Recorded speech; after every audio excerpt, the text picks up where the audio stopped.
Hey everybody, this is Cory. Before this episode begins, we would like our listeners to know that this episode deals with some pretty heavy topics such as depression and suicide. We encourage everyone to listen to Mike's story, but we understand if these topics are too heavy for some listeners. Thanks for understanding. Now, onto the show.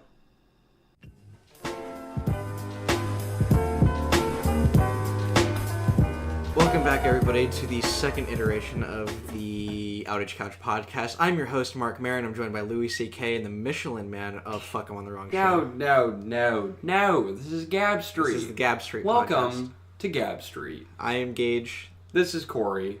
And that is Michael. Michael Ralstin. Dr. Michael Ralstin joins us on the podcast today. Welcome, Michael. Hi. Hey, what's up? So we have a little bit more of a serious episode today, despite our comedic intro. Mike is here to talk to us about something that's very important, which is mental health. Mike has some experience in this field and is currently working on a project regarding small children and mental health that he's going to talk to us about today. So, Mike, why don't you go ahead and introduce yourself, talk about. And just let's get into it. Let's take a walk down that street. Let's take a walk down Gab Street. Educate us, please. But we're not on. Okay. Hi, my name is Mike. I am doing a project for my school, and what I'm doing is I'm going to my middle school, and I'm going to be talking to the staff members about mental health. Not that they need more knowledge, but just the insight of someone who's younger and who knows what these kids are going through more than they do, in the sense that, like, I've been there more recently. Yeah, I'm pretty much just going to talk about my experience and all that, and why my experience with mental health is important is because my family in general has always kind of, like, suffered with it. It's never been, like, an uncommon thing for us to have, like, anxiety or depression. So where does your story start? And your struggles with it? I think the first time that I really noticed, or anybody really noticed anything, is, like, I was originally from West Virginia, then I moved to Virginia, then I moved here to Ohio. Right when I went to elementary school, they kind of noticed that I was overly sensitive. Sometimes I wouldn't think about things. I was very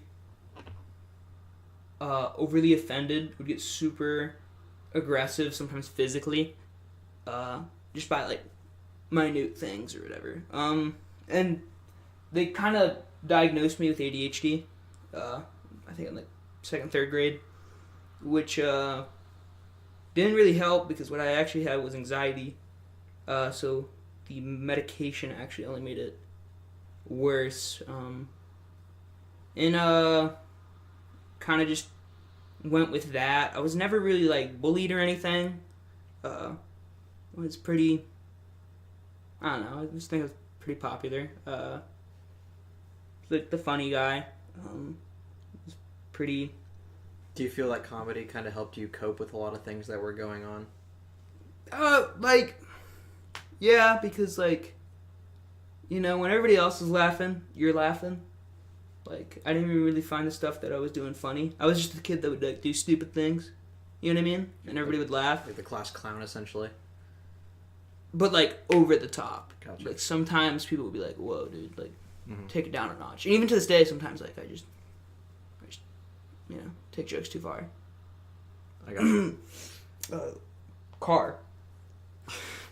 So, How do you feel about the difference between generational understanding of? I mean, you already mentioned that you've been experiencing it more recently than the people you're going to talk to about it, and so Gage and I were talking about it a little while ago.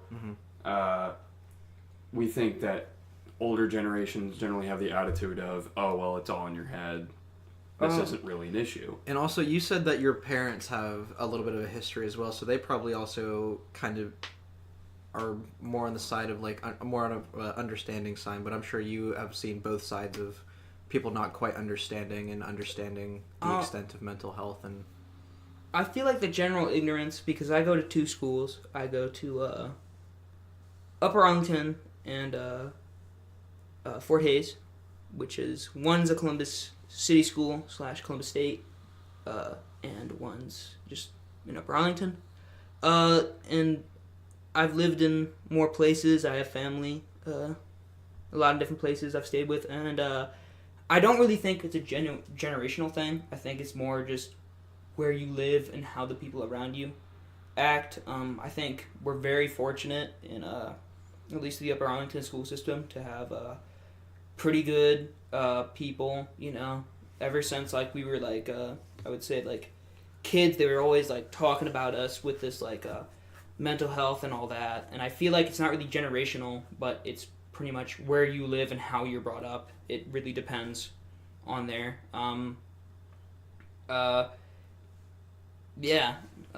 So what happens in Columbus City Schools then? Like nothing like really like different, but it's kind of less talked about. I don't want to say people like are like, oh, that's weird or whatever, but like it's more of a foreign issue. Yeah, well, it's not talked about. You know what I mean? It's at least my eyes, it's not really that talked about or whatever. But I don't feel like that's particularly from Columbus City Schools. I just feel like it depends with the people you're with, and it's more just, it's not like, oh, if like they're older, they'll be worse with the understanding of mental health. It really just depends on those people, how are they brought up, and like what's their like stigma behind it.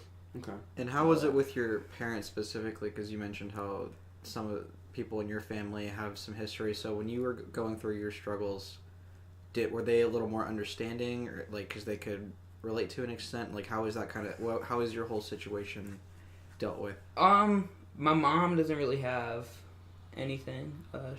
She had like she has dyslexia, which I got. But besides that, nothing really else. I got a lot from my dad. I got depression, anxiety, and dyspraxia, which was pretty much your fine motor skills with your hands are bad. Like I can catch a football fine, but I couldn't tie my shoes like fast till 15 seconds and you're done. To like 6th, 7th grade. It would usually take me a minute or two to tie my shoes. Before then, I remember like my coaches when I was playing sports, they would have to tie my shoe because like, you know, when we get like a timeout or whatever, you know, it's quick. So like they had to do that. It was really embarrassing. But yeah, I feel like my dad just talked to me about it, and like it's been really awesome that he does that. But I feel like it really hurts him to see me, like, because he didn't really start having anything to the extent till, you know, he got older, and it really worries me that me and my brother kind of developed this very early on in our lives. So it really kind of concerns him. Compared to my brother, I feel like I'm very lucky. Brother Max was just absolute mess, pretty much up until the end of high school. Just an absolute train wreck. And you've talked to us about your brother before and some of the struggles that he went through, because your brother went through as a transgender man. Yeah, so he was a girl, and now he's a guy, which is, you know, I don't give a fuck. And I feel like most people don't, in reality. Even if they do have opinions about it, I feel like most people are respectful, and even if they disagree with it, you know, for like biological reasons or like religious reasons. Well, he did have a problem with the school counselor. Yeah, so pretty much my brother was dealing with this at the time. He's transitioning through high school, and you know, that's pretty tough. I'm pretty sure he was the first openly transgender person, probably in the first in Upper Arlington High School. And you know, he obviously, you know, he's getting picked on, or he's like, you know, he's having a really tough time dealing with it and whatever, and like he's going to the counselor, which is obviously supposed to help you with academic struggles or just any struggles in general, whether that's getting you to college or like emotional. And for whatever reason, religious or otherwise, the counselor refused to call Max by his proper pronouns. Yeah. Which I just think, as whether it was religious or whether it was just, I don't know, when you are a professional like that, you're supposed to be helping these kids. You are the one person in the school that he's like supposed to be able to go to, and you totally fucked that up. Like, it was so bad. He just and because of that, he kind of avoided talking to like staff and stuff, because he got the sense of that. They got so bad that like we were supposed to the names and stuff that are transitioned, because every counselor has like letters, right? And I was supposed to get her because I have the same last name as my brother, and my mom was just like, no, and actually changed me to somebody else, a new counselor because of that. So I mean, now he's doing fantastic. He's height of this world. I mean, going to college. I mean, really changed him. I feel like he just needed to leave, and he's doing fantastic now. But he really, comparatively to like anybody I know, I think he's probably had the worst time with But it eventually did get easier for him later on, like post high school. Yeah, I would say that. I'm not really sure why, to be honest. I mean, leaving high school was nice and stuff, all that, but like, I don't know. I think he doesn't even really know, like, really what. I think it's just over time he kind of grew more comfortable with himself, and more people kind of grew comfortable. I mean, he got the chest surgery, so like he looks like a guy. You could never. Yeah, tell. when I first met him, I would have never guessed. Yeah, that. I mean, Yeah, he same looks here. straight up dude. And speaking of surgery and similar things, how do you think medication and other forms of treatment, in his situation, in your situation, everybody you know's situation, what's your stance on that? Because I believe there are a lot of different positions you can take. Medications are good. You should always listen to your doctor. Try new things. Don't be afraid. But a lot of, at least some people I've been with, some of my friends, think like it's going to take like a week for the medication to kick in or whatever, and it doesn't. You have to stick with it for, like, in my opinion, minimum 3 months to see that. Of course, if you're having like bad allergic reaction, you start breaking out everywhere or whatever, maybe you shouldn't beyond that, because it might actually make you worse or anything like that, like mentally or physically, and you don't want that. But I would definitely say try new things. I was actually on a medication, it was a sophomore year, and it was supposed to help with my depression, and it made me gain about 70 pounds. I just could not stop eating. I always had this It was like incredible fucking with your hunger. thyroid or something. Yeah, I was just always hungry, and like I would, try to stop myself, and I would actually be like starving, but I wasn't. And that just made my mental health so much worse. Like, I've never really thought about like my appearance in a negative way before that, or like I've always been like my ugly, like, whatever. But like this was like really rough. I did lose that weight once I stopped the medicine, dieted, exercised, all that. But it was really rough. I mean, for my brother, he tried every fucking medication under the sun when he was in high school. I think he's still on the same medication that I'm actually taking, and he's gained a bit of weight. But he's comfortable in his body, and that's good. And that's really all that matters, and all that. But yeah, I would definitely stay. Listen to your doctor, try new things, but keep your eye on it, and be completely and totally honest and stuff, and be patient. And in middle school, I had a small weight problem myself, to the point, and like people had pointed it out. And through 8th grade, like the back end of 8th grade to through freshman year, I just kind of like stopped eating a lot, and I dropped from like 175 pounds down to like 130 in not that much time, to the point where like my parents would look at me and like be really concerned. Yeah. Like for me, it was kind of an accomplishment because I had gotten down to like such a lot. I was a lot thinner and I was closer to like the body shape that I was looking for. But they thought it was too fast. But they thought I was doing it. It was happening way too fast. And to be fair, it probably yeah, was. Yeah, absolutely. You know what I mean? You gotta be careful with that. You know. Like it was. I don't go against fasting. I think fasting is a perfectly fine way to lose weight. What and I was stuff, doing is like if I ate, I was only eating like a meal a day, maybe. Exactly, and you don't want that. You want to make sure you get all your. As a professional doctor, man, and for the record, the reason that we called Mike Dr. Mike is because he's actually studying nursing. Yeah, I'm a surgical technician at Grant right now as an intern. Pretty much, I clean instruments, I give them to surgeons, I watch surgeries and stuff, but I'm not like in the room. Yeah. It's pretty cool. Getting college credit, I'm gonna get a job out of it. Solid. It's pretty nice. Yeah. But like. Dude. I just want to backtrack a second here. So, I know people because I've gone to therapy and talked to her, and my therapist recommended that I see a psychiatrist for some kind of prescription. I talked to my mom about this, and she made the argument that teenagers whose brains are still developing shouldn't be put on any kind of antipsychotic or kind of mentally, like some kind of drug that changes you mentally. What is your like stance on that? If I could butt in, sure. That does make sense, and I've always been of the mind. I've never had to take any sort of, like I think I took like fucking Singular a long time ago. I don't remember what that medicine's even for, but that was in second grade. Since then, I haven't had to take anything. So I appreciate you two actually giving some insight that I've never really had before into the topic.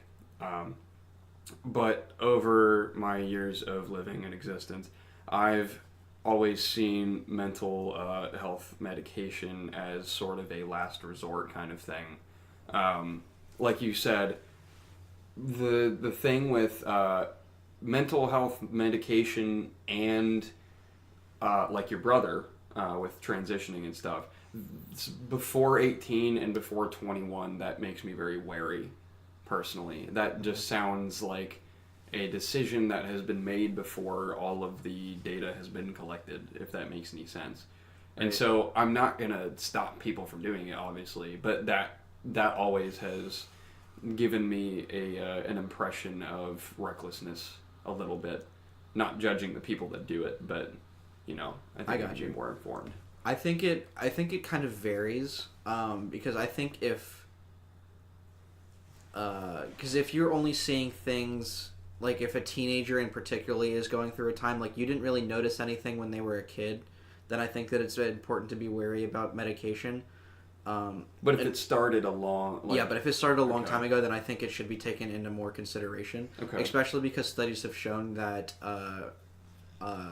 medicating while going through talk therapy has proven to be very effective when it comes to treating depression. Yeah. I myself have always been a very emotional person to the point where even today I could not get into a heated conversation with somebody without crying.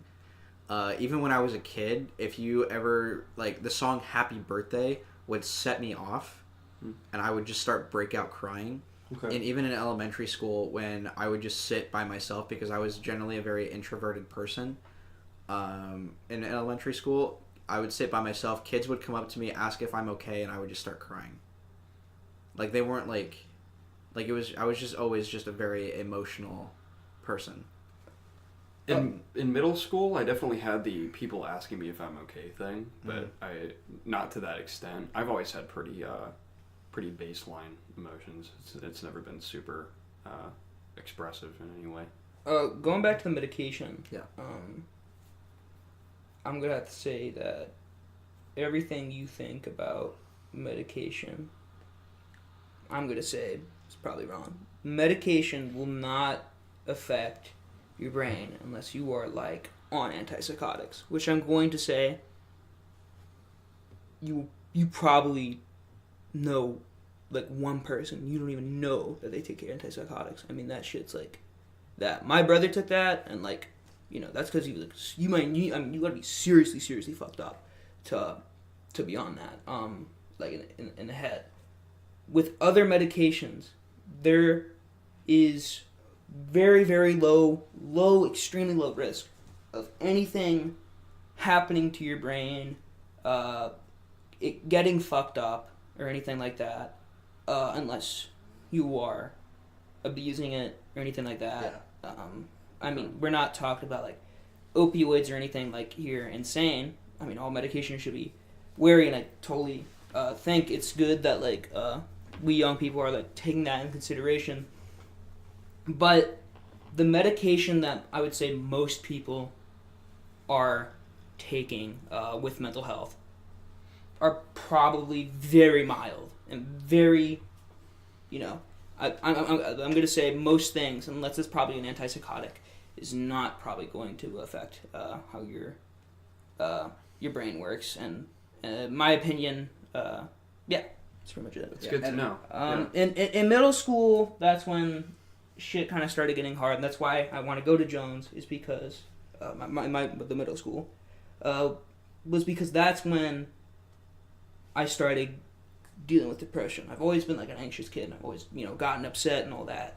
And it just kind of happened suddenly. Nothing really set me off. Again, I was popular. I was playing football. You know what I mean? I was in track. I was what I would say like a beta jock. I wasn't like Skyrim came out. Yeah, Skyrim.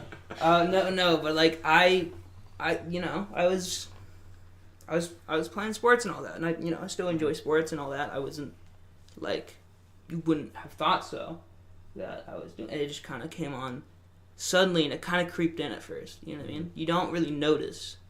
You know, you just kind of start dogging on yourself more. You kind of have a bleak outlook. It started to affect like my grades and stuff. I would just stop doing work. I would just avoid contact. I remember, and I still do this, when I go home, I just detach from everything.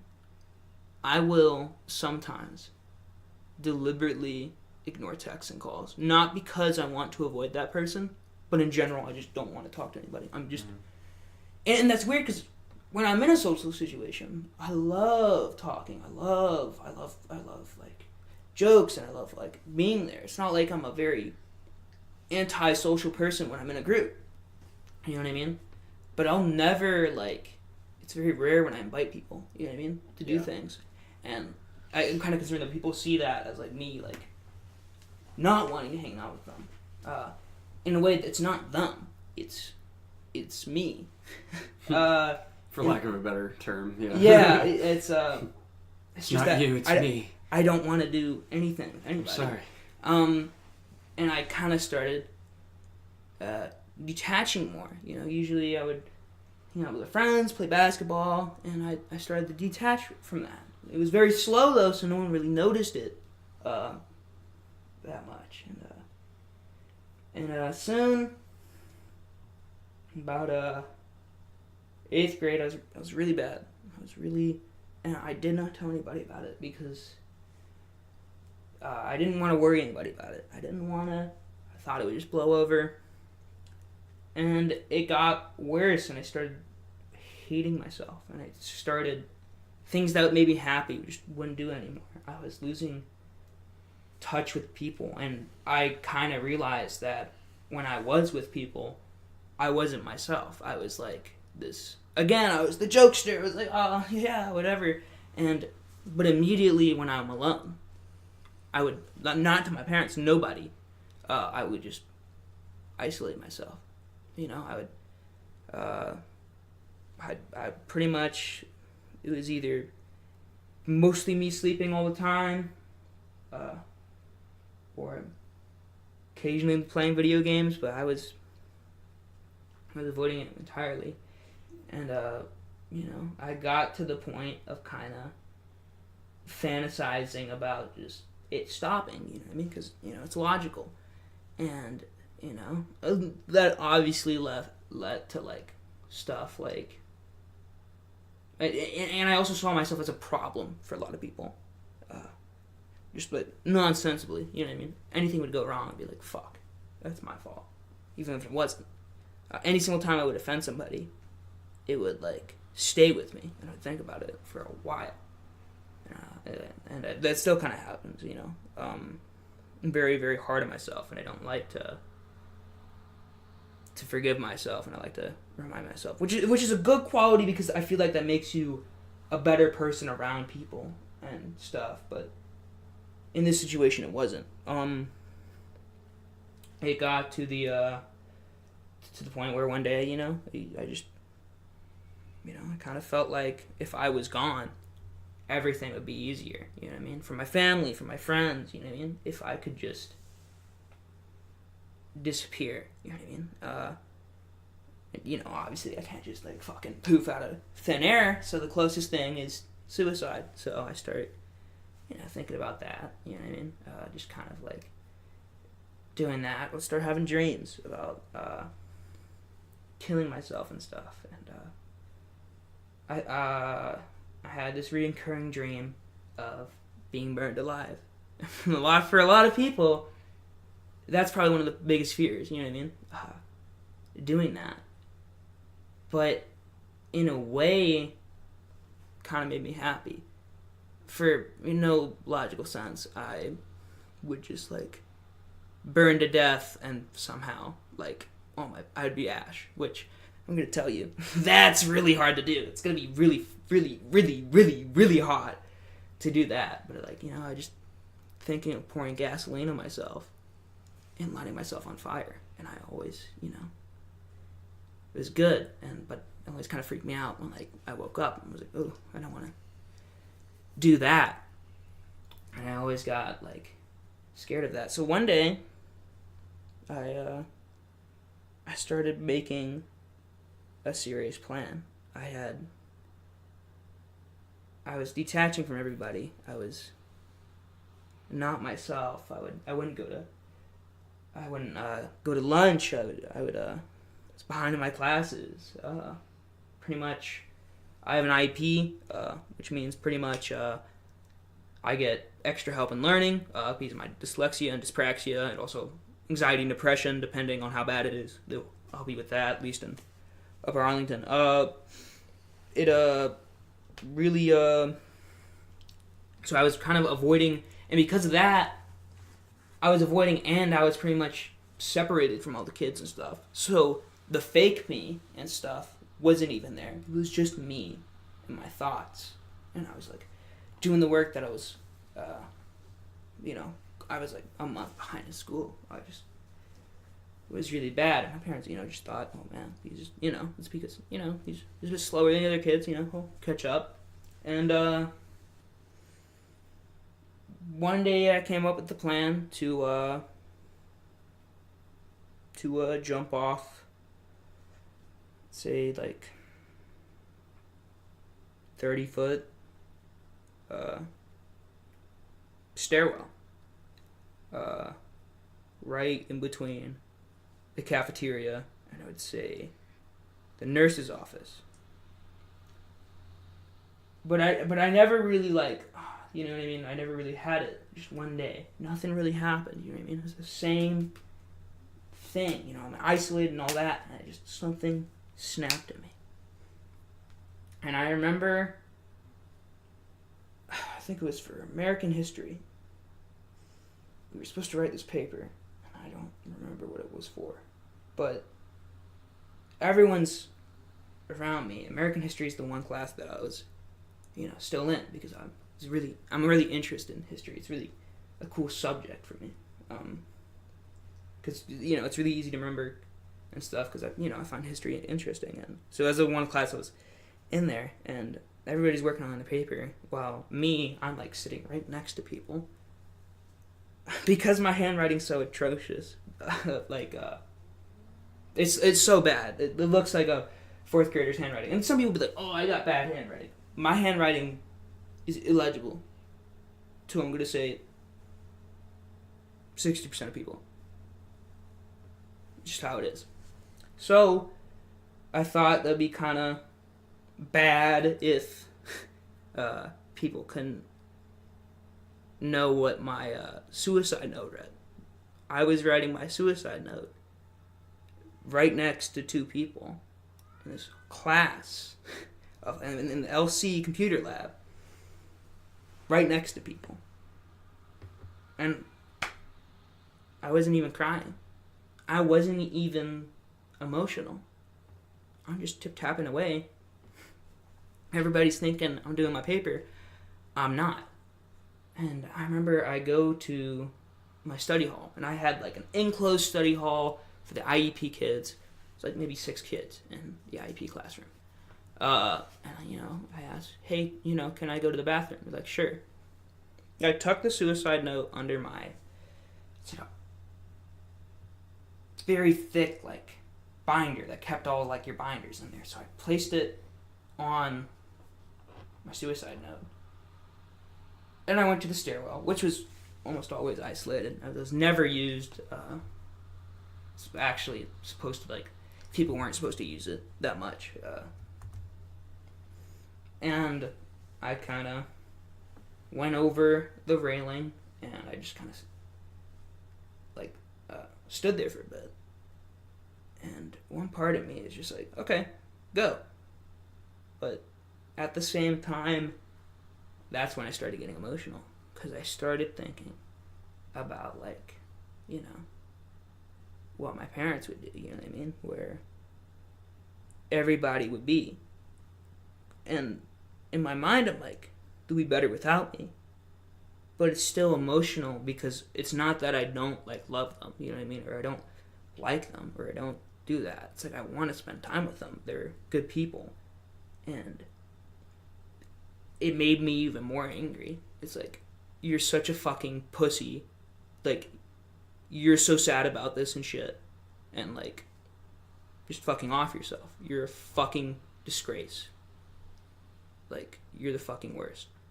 So, about 10 minutes standing there. And I'm just, like, looking. I finally, like, take 2 steps. And, like, kind of human instinct, you, like, kind of stop putting yourself in danger. You know what I mean? Like, a lot of people, like, when you jump from, like, maybe, like 5 feet or whatever, you're like, whoa, you know what I mean? Like, you're kind of pausing yourself, like, oh, I don't want to, like, do anything to hurt myself. Because it's your body's natural instinct or whatever to, like, stop you. You know what I mean? Like, that's how it is. And, I got off, and I was holding by the railing, by, like, one of the bars. It's one of those bars railing, so I'm holding the bar, and I'm just doing there. It's about, like, a 30-foot drop. And my idea is I'm going to aim for my head on the railing below, and then I'm going to tumble on to the other staircase that's right there, and, snap my neck or something. And, after about a minute of just freaking out, trying to let go, and, like, making myself, like, do that, I let go. And I drop, and like, when,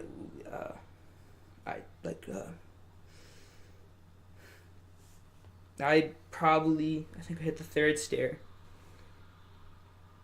I banged my shoulder against the railing, and my foot went wonky, and it, like, 180-degree turn. Like, so you know how your foot's normally sticking out? It was, like, totally opposite of how it was. So it was pretty bad. And it was, at this point, I'm crying, but not because I'm in pain. I mean, okay, yeah, it fucking hurts. I'm crying because I'm in pain, but I get so fucking angry. I start fucking clawing at myself. I start biting myself. I'm so fucking furious at myself, because this is the one thing I was supposed to get right. This was the one thing that I was telling myself, hey, if you do this, dude, you know what I mean? This is the one thing you can get right. And I fucked that up. And I was so... I mean, I have never been as angry as I was. I still have scars on my body when I was trying to... I don't know. I don't even know what I was doing. I was just trying to get a fucking vein with, like, my fucking, like, fingers or whatever. Just, like, pluck it out and scratching myself. Like, I was trying to fucking do anything, but... after, like, 3 minutes, freaking the fuck out. Like, the bell rings. And these 6th graders come. I'm, like, in 8th grade. They're coming from... They're training for the 5K. But they're training indoors. So it's right next in the cafeteria. They use that when, like, it's not being used and, like, eaten for the 5K. That's where they train for gym. These 6th graders come. And they see me. And they're like, yo, are you okay? And I'm, like, freaking the fuck out. I'm foaming at the mouth. I'm like, they don't even know what I'm saying. I don't even know what I'm saying. I'm spitting. I'm cursing. I'm yelling at the top of my lungs. I'm fucking filled with rage. I cannot imagine how red my body is. Because when I get just emotional in general, I get super red. I get super fucking red. I just, that's just how it is. I'm like easy to blush. I'm very easy to make a red person. They get the nurse and the counselor. I'm freaking the fuck out. I'm so fucking angry. They get the ambulance. They get me. My counselor's holding me. You know, she's crying. You know what I mean? And I'm just so fucking angry. I'm just so pissed. I get in the ambulance. And they drive me to Children's. I'm just, at this time, I'm so fucking angry. I'm still screaming. I'm still doing that. And, the guy, the one of the paramedics, God bless him, was trying to calm me down. I was like, yo, I have a son like this, and this is, I have a son. Like, he's like your age. I can't imagine, buddy, you're gonna be okay. We're gonna be. I'm just like, fuck you. You know what I mean? I'm so angry. I just wanna punch things. I wanna fucking hurt somebody. I'm so angry. I'm still trying. They're holding me down and shit. And I get to the hospital. I'm still fucking angry, but I stopped trying to fucking harm myself. I'm just fucking sitting in this cot, pissed as hell. You couldn't fucking do this one thing right. You're fucking useless. You couldn't even do the simplest fucking thing, which millions of people have done. And then my mom and my brother walk in. And I stop. I will never forget their faces. My mom was in tears. And from that, I've barely seen my parents cry. But, just hold me, and I start just crying, and my brother's sitting there, and he's just so fucking, he's in another fucking planet, you know what I mean? What do you do when, you're called from, you're called out of school, you're really fucking confused and shit, and it's that your little brother tried to kill himself. You know what I mean? He's fucking out there, because me and my brother have talked about this. He was always surprised that, I was A, going to try to kill myself, and B, if I was going to try to kill myself, that he wouldn't try to do that first. And after 15 minutes, we're not even talking. It's some incomprehensible words, you know what I mean? And then my dad walks in. And I've only seen my dad cry maybe 3 times in my life. I can't remember like the other two. I remember like when or how, but I don't remember his face. And on this I remember his face, and he's crying, you know what I mean? And he just looks at me. He holds me.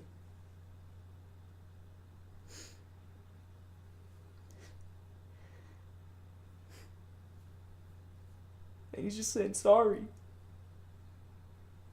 Like he did something wrong. They're all just sitting there saying sorry, like they did something. You know, but they didn't. They didn't do nothing. They did the best they could, you know what I mean? And, you know, I'm just sitting there. My dad looks at me. You know, because I talked that I was, you know, struggling a little bit, but I wasn't opening up fully. And, you know, he says, you know, Mike, it's not about the good or the bad, man. You know, where everybody's just crying. And, you know, it's not about the good or the bad. It's about, you know, the different. You know what I mean? You can't look over if things good or bad, man. You just gotta look and hope for the different and not, you know, doing the same thing day from day. And you know what I mean? You know, in a way I still wanted to kill myself, but you know, seeing their faces and seeing how they were, you know, I knew I couldn't do that to them. You know? We just sat there, you know, saying the same sentences over. You know what I mean? Over, like, you know, Mike, you know, why didn't you tell us? Mike, we're so sorry. And, you know, I'm just sitting there, you know, my dad, you know, he looks at me, he's like, Mike, you know, if you succeeded, that I probably would have killed myself. And then your brother, and your mom, and then, you know, Max, you know, he might have done something. That I'm just picturing my mom, you know, as a widow, you know, losing both her kids and her husband. You know, and she's just standing there alone, you know what I mean? And that's not fair to them, man. It's not.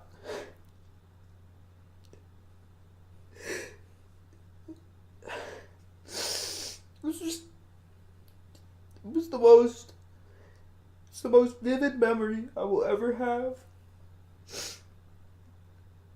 And, you know, years after, I still had thoughts, and, you know, about fantasies and stuff, about, you know, just disappearing, but I know I could never kill myself, you know what I mean? Because I didn't want them to blame themselves. And, you know, after a couple weeks I started, you know, I was in the hospital, and I just, you know, I sat and fucking watched Monsters University, you know, with the big ass fucking TV in the fucking children's room. Guy watched me piss all the time, cause, you know, they gotta watch you and shit. Like, Monsters University was a pretty good movie too. Yo, check it out. And, you know, and I had to go back, you know what I mean? My friends had no idea what's going on, you know, I just pretty much disappeared off the face of the planet. And I would say probably a lot of my friends didn't know for a while, you know what I mean? A lot of my old friends, you know, I changed friend groups, you know what I mean? I kind of changed from, like, you know, I got out of the jock group, you know, I was still friends with them and stuff, but I was hanging out with, like, kind of the the odd kids, you know what I mean? And I didn't tell them, and I had to go back. You know what I mean? And people would ask me, "Oh, hey, Mike, where were you?" You know what I mean?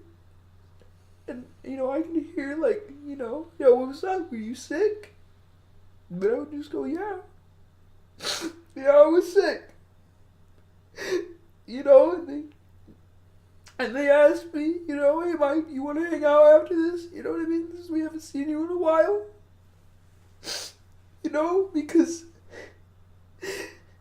Because they wanted to hang out with me, because they liked me. And I don't understand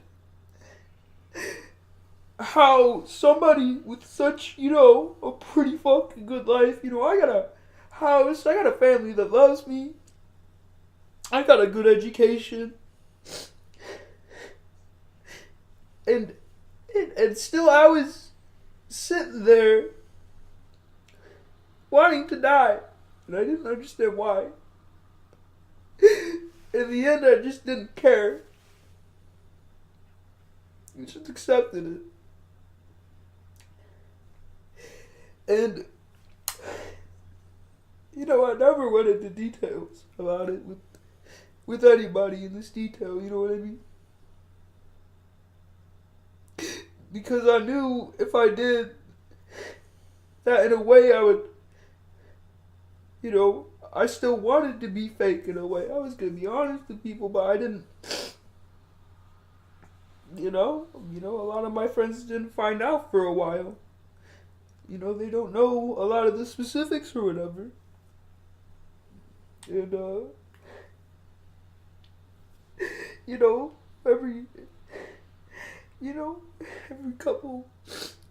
every once in a while, you know what I mean?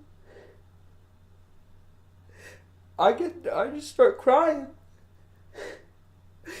I mean, not much anymore, but I just start crying because I just think of my family's faces when they saw me. That fucking God.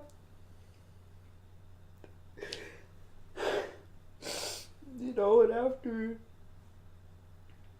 a while, I started to manage it, and we started, going to therapy, and we started, hitting the meds more. And, I still was struggling with it. A lot of my family still struggled with it, but, we made a pact that we couldn't do none of that, you know what I mean? We couldn't do that to each other, you know what I mean?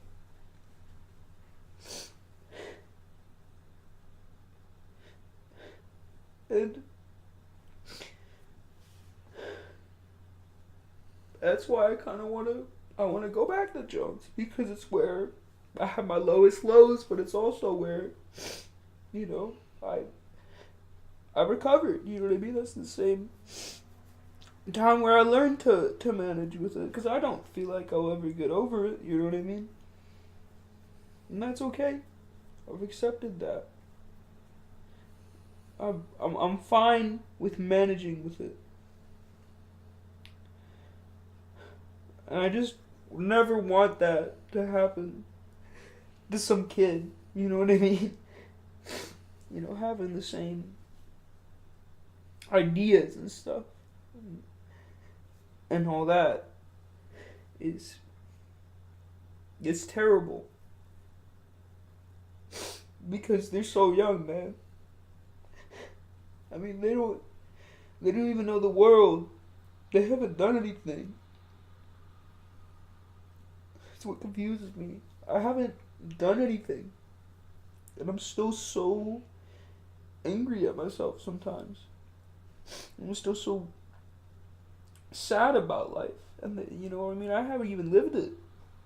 I've been locking myself up in my room, still trying to avoid people, because I'm too scared that I don't want to get close to them, because you know what I mean? I just always put on a mask, and I pretend that I'm happy sometimes. Even though, I just really just want to lie in bed and just cry.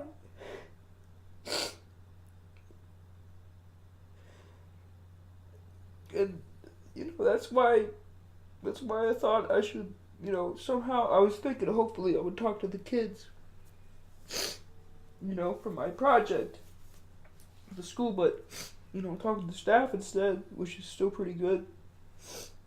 And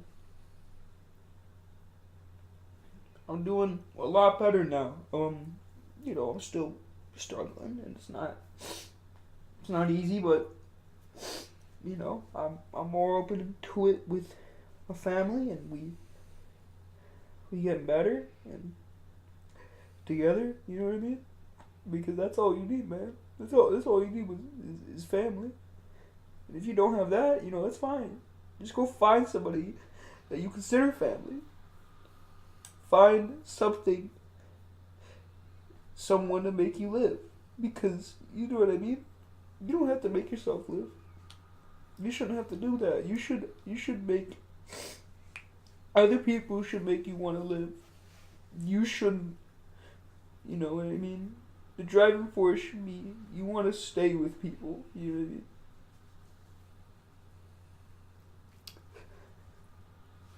what I mean? And, yeah, that's pretty much why I want to do that. And why I'm kind of attached with mental health, and why I want to help kids with it. You know what I mean? Because I don't want any kid to think like that, let alone do anything.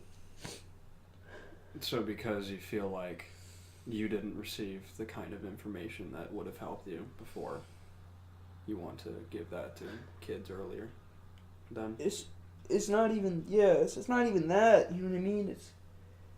It's that I wasn't open, nobody knew, you know what I mean? You can't, blame anybody with not getting this information, but if I could you just want to teach kids to be more open. That, or tell the teachers, you know what I mean? Even the subtlest signs, you gotta make sure that, the kid's being alright. I mean, it's not, they have a certain responsibility and stuff, but, yeah, I mean, What about for the kids that find it extremely difficult to open to someone like their parents or a guidance counselor? Again, find somebody that is family, that is family, because I know even the most introverted of the introverts got somebody, you know what I mean? When you think you don't, you do. Whether that person, maybe lives on the other side of the world and you don't even know their real name, or, you know what I mean? Maybe it's somebody in the hall that, always says hi to you, and you don't even know their last name. Find the people that want you to live, even when you don't want to live. Because that's how you just carry on, you know what I mean? Maybe your depression will go away. That's fine, that's great. I hope that happens to everybody. I hope that happens to me. But if it doesn't, you know what I mean? I'm okay with that. Because I know it ain't about, if I want to live. You know what I mean? It's not how I feel about it. It's about what other people want and if they want me to live. And if one person wants me to live, you know what I mean? You could be the most fucked up person in the world, dude. And there's always going to be somebody that you can connect with. You know what I mean? That's going to be there. Even if they don't know what's going on or that, you got to put yourself in that mindset of, you're not living for yourself in this world. You're living for others. And if you want to trap yourself in your mind, it ain't good. Because you just rot there. Your mind rots before anything else does. You just constant circle, you know what I mean? Man, I know I'll be able to handle it, you know what I mean? That's what, that's all I was taught. I'm like, we'll get better, you know what I mean? I don't want to burden anybody with this, The people that I care about, I mean, like, you know their struggles, and you don't want to put it on them or whatever. And, it just gets worse and worse and worse until you just fly.